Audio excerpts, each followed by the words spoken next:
On to good news. Hope you've had a good week. So, what's been happening? Well, first up, Frankie Kokoza was spotted in traffic. Step up! I've been angry in my time, but I've never made a noise like this. They should be ringing up saying, hey, it's your show next month, can we put up a couple of signs for you? I mean... Let's be honest, it wouldn't be a week in the news without Clunge Lord Eamon Holmes bragging about his sex life. I find very hot in bed all the time. And finally, it may just be me, but I think this bloke's in love. I don't think so, actually. It's just... So,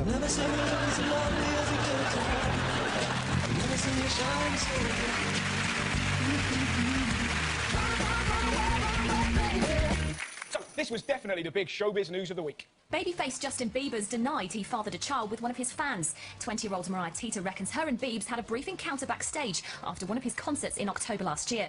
Justin Bieber can breed.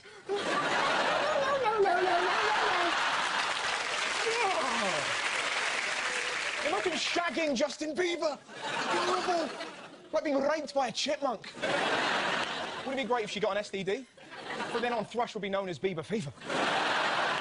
So, where did this romantic meeting allegedly take place? According to her, this all took place in a backstage toilet.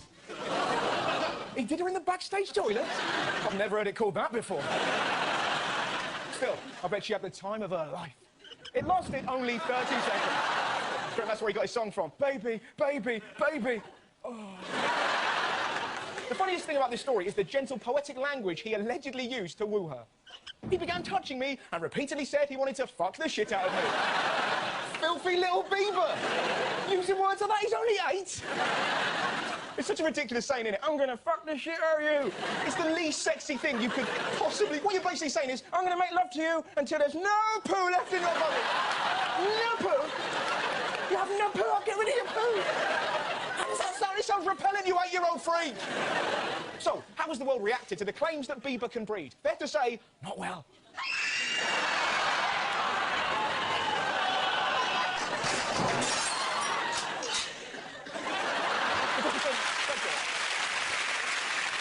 The person I feel sorry for is Bieber's kid. He's going to have a tough time at school. Come in. What is it, boy? The other kids keep bullying me because I'm Justin Bieber's son. You're Justin Bieber's son? Uh-huh. Next up, did you hear about the Russian cosmonauts who spent a year and a half in a container pretending to go to Mars? An international crew of researchers has touched down in Moscow after almost a year and a half of going boldly nowhere. They were simulating a mission to Mars, spending 520 days locked in a windowless module. 6 men in a box for 520 days? But it fucking stunk in there. That's when they opened the door. Oh! It's melting, my friend! Did you see the press conference? Luckily, the BBC had a language expert on hand. Yep, that sounds like Russian to me.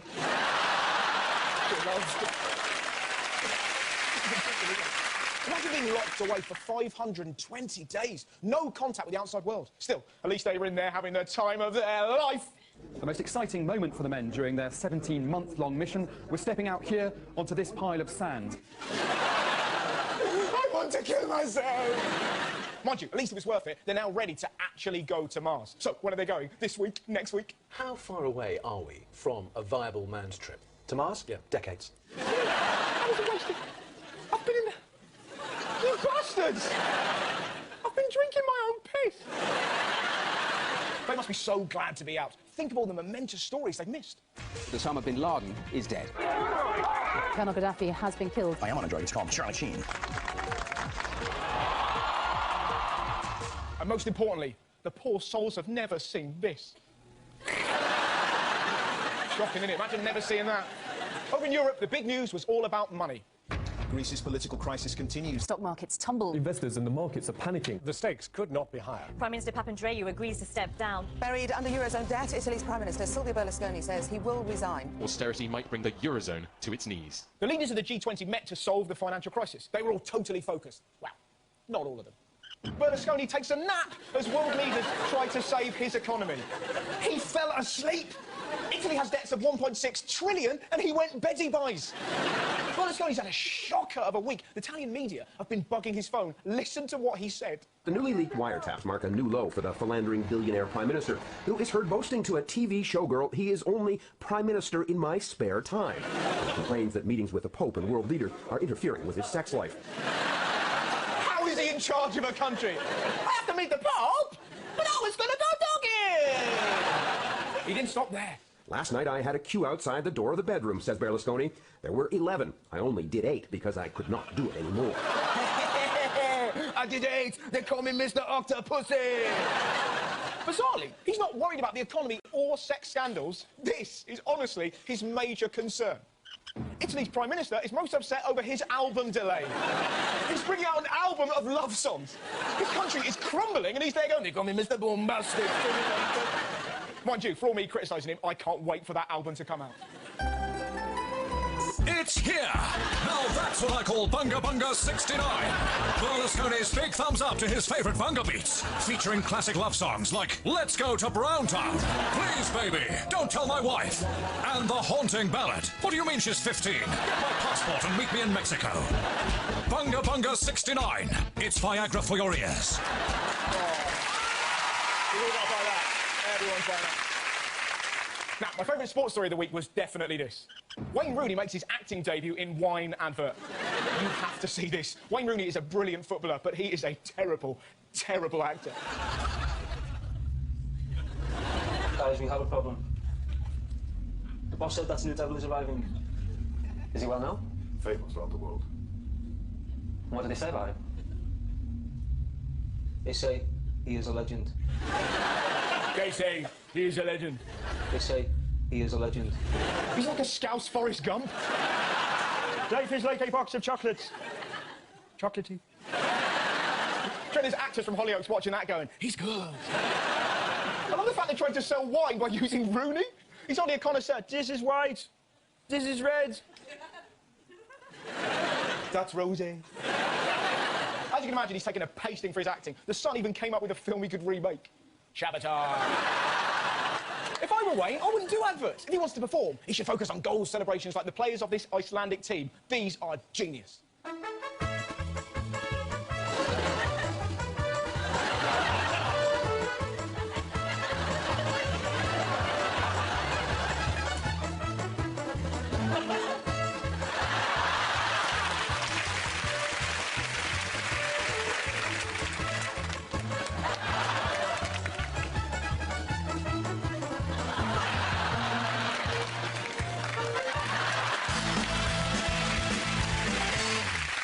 Here's a beautiful love story about a duck. Meet Crackers. Crackers, the female Muscovy duck, and her mate Jack were inseparable.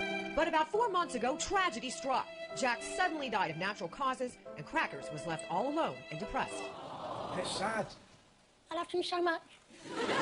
He was my soulmate. He had me at...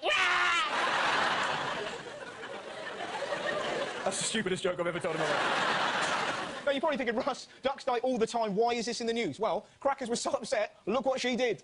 Grieving duck finds love through personal ads. Her owners put a Lonely Hearts ad in the paper for the duck. I'd love to have seen that. Sexy female, 6 mates, with good sense of humour. Must like bread. Maybe it was more specific. Hot mallard, 6 dilf. I tell you what, wouldn't it have been great if there was a bloke who didn't realise it was written by a duck? Vegetarian who likes swimming and flying? She sounds perfect. Turns up to the restaurant. What's that duck holding? A red rose? Oh, for fuck's sake! So, do you want to meet the duck that won her heart? Of course you do. He's called Carlos. He's a bit of a player. One overworker says they got more than 20 phone calls. One fit the bill. A strapping young lad who just needed the right bird. Lord bless us with Carlos. I believe in miracles. Where you from? You sexy baby. Sexy little bastards. So, how are Carlos and Crackers getting on now they've found love? And he's a very loyal husband to her. Loyal husband? Is he? Look what they caught Carlos doing later that day. Just as we were leaving the farm, we went around a corner and saw this. Carlos in the wings of another woman. Ass, titties, ass and titties. Ass, titties, titties, ass and titties. Son of a bitch! Mind you, it's little wonder Carlos is shagging around. You know what they say about him? They say he is a legend. Could there be a weirder story involving animals? Yes, there can. The animal rights charity PETA is in the news this week because of their latest PR stunt. America's most notorious animal rights group, PETA, they have just found the best new way to reach a wider audience. What are we going to do? Rallies? Leaflet campaigns? They're starting their own porn site. An animal rights porn site? What films are they going to show? 2 girls, 1 pup. Now eat the shit, Derek! So, what can we expect to see on this site? While the site will have its fair share of pornography, it will also expose viewers to graphic images of animal slaughterhouses. Woo! Graphic combo? Just watching that. Oh, yeah. Oh, that's the stuff. God. It's the most disgusting thing I've ever seen. Put it back on the dead penguin. Oh, happy feet. The whole idea is ridiculous. A porn site with moral messages. How's that going to work? Our girls are filthy. Like the living conditions of this donkey. We'll make you so horny. Unlike rhinos, who have their horns taken by poachers. Give generously, just 5 wanks a month. To give this little fella a home. Peter Buller, it'll make your eyes pop out. Now, if you think you've had a bad shopping experience, you've got nothing on this guy. A trip to the grocery store ended very badly for Chandler Mann. Definitely makes me cringe. Very painful. Very painful. Painful? Why? Did he run his foot over with a trolley? What happened in this parking lot is hard for guys to even imagine. Chandler police say a man accidentally shot his penis. He went shopping and shot his own wang. So what, you don't get that at Tesco.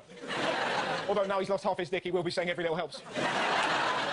It's insane, isn't it? Who takes a gun shopping? Oh, I told my mum about this story. Her response was amazing. I was like, Mum, did you hear? There was a man in the supermarket car park and he shot himself in the penis. What was her reply? She went, and this is a direct quote, "Well, some people would do anything to get a disabled parking space." Well, he didn't do it on purpose, did he?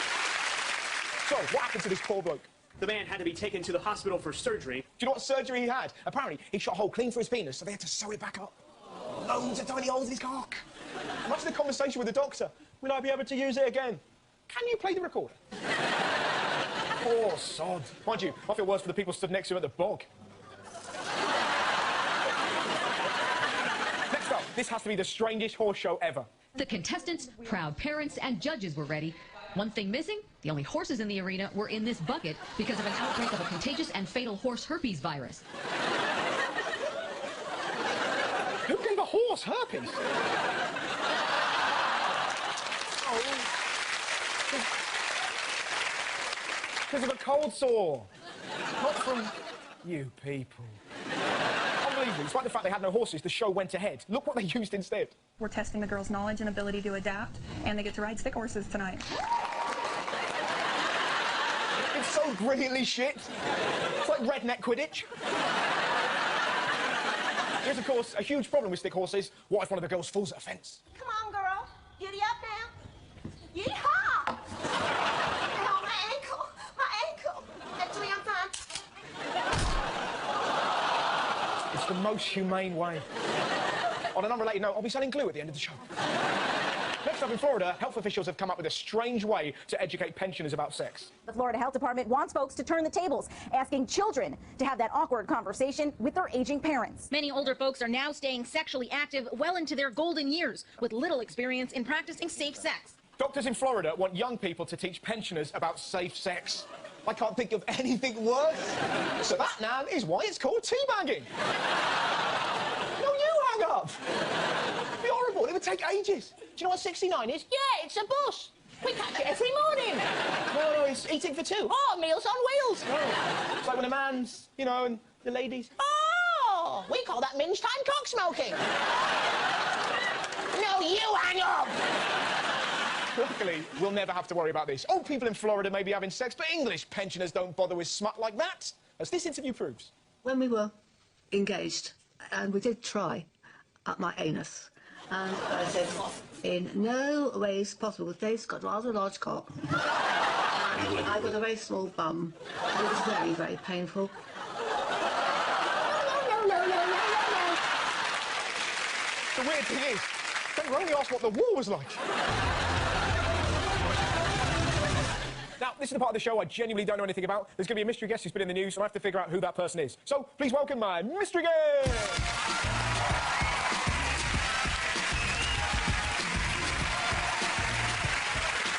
Hello. Hello. Hello. I'm Russell. Nice to meet you. What's your name? Connie Adam. Sweet. I have to guess. So there's a sword here.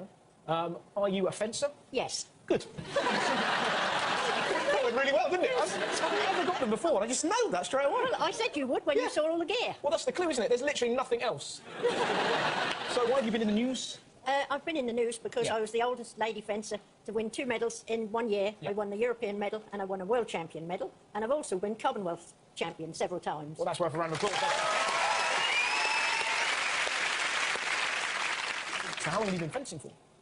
I've been fencing now just over 24 years, I should lovely. think. How often do you fence? I fence once a week down at the University of East Anglia. What's that? Well, I kind of like fencing teenagers, especially university students. Why's that? Because they think there's an old deer that's not going to move, and you just stand there and hit them. So, if you could fight anyone in the world, who'd you fight? D'Artagnan. Nice. I think you'd win. Well, I'd like to be the First Lady Musketeer. Oh, that'd be great, wouldn't it? Yeah, but I'd never be able to do that. No, he's dead, isn't he? No. It wouldn't matter if he was alive. I'm afraid of horses. Are you? Well, maybe we could have the 3 Musketeers and one on a shop mobility scooter. I could always bring a walking frame. That'd be quite nice, wouldn't it? The walking frame would be good because they are, here comes an old lady, or a mature woman, Zimmer frame, we've got no trouble, then... No, you'd have an advantage there because you could pick it up and you'd have a blade on either side. Exactly, yeah. We've got a fight. So, are we going to have a fight? Yes, but before we do that, I'd like you to see a clip of me in action so you know what to expect. OK.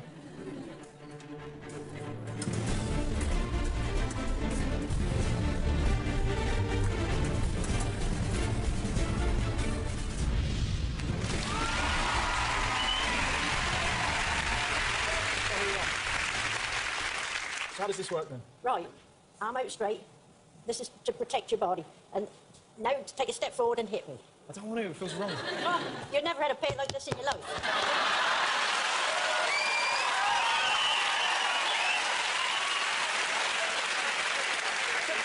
I got 99 problems, but your tits ain't one. That's it.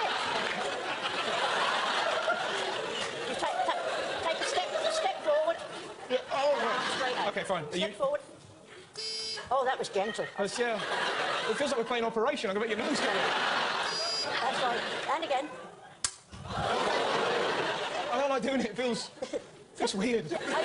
I know, because you're pussyfooting around it. I can't.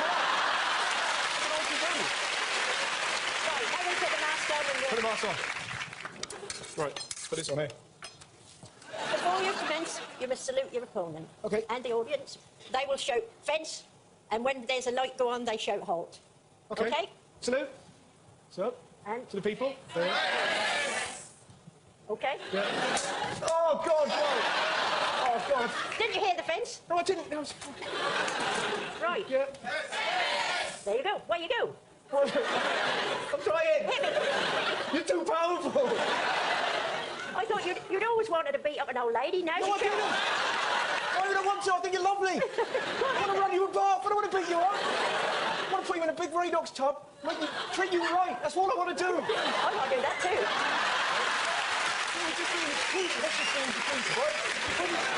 But you always got to fight. I can't get down there. I've got false knees.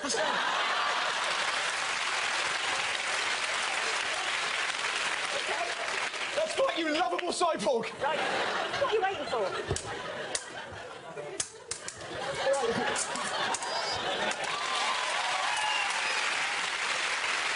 Had enough? Bow to your superior. I do.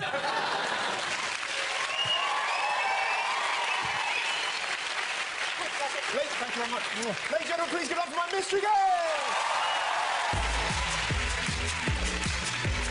So, did you have fun on Bonfire Night? Well, I'll tell you who didn't. The people watching this. If you were out enjoying the fireworks last night, spare thought for the people of Oban. A technical hitch saw the community fireworks all released at the same time during the town display on Friday night. The event usually lasts half an hour. It was over in around a minute. Loads of noise and over in a minute? Who does that remind you of? Idiot of the week has to be this guy. We've turned it into a little cartoon, but the phone call is genuine. Calling your through to police. What's your emergency, please? There's something flying over our house. Well, it's coming towards me now. Enormous lights blazing. I don't know what the hell it is. It's not an airplane, but it's hovering. I don't know what it is.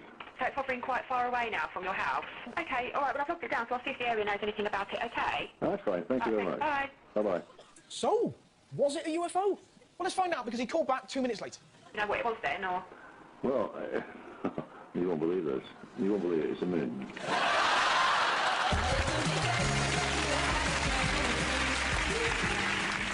Lastly, take a look at this amazing story about one woman's dying wish to set up a holiday home for sick kids. Wow, look at that. It's a chance to dream in what is a desperate life. 3-year-old Phoebe lives with an immune disorder for which she's already had 2 bone marrow transplants. Here, at least, though, is precious time in a holiday home by the sea. Phoebe's just one of hundreds of children who come here. All of them have life-threatening or terminal illnesses. But here at Donna's dream house, at least there's a guarantee of some happiness. It's all thanks to an amazing legacy. Donna was my daughter that died of cancer when she was 20 years old. I opened up a little red box and she'd left me 3 wishes. And one of them was to open up a holiday home here in Blackpool. So this is how Donna's dream house came about. The treats come thick and fast. Fantasy transport for special children, given the freedom of all that Blackpool can offer. Children with cancer can't just go anywhere. They need to go to a specialised place. And this is provided by these volunteers and a fantastic family. Everyone doing their part to help fulfil one woman's dying dream. Sweet. Thanks very much for watching Good News. Good night.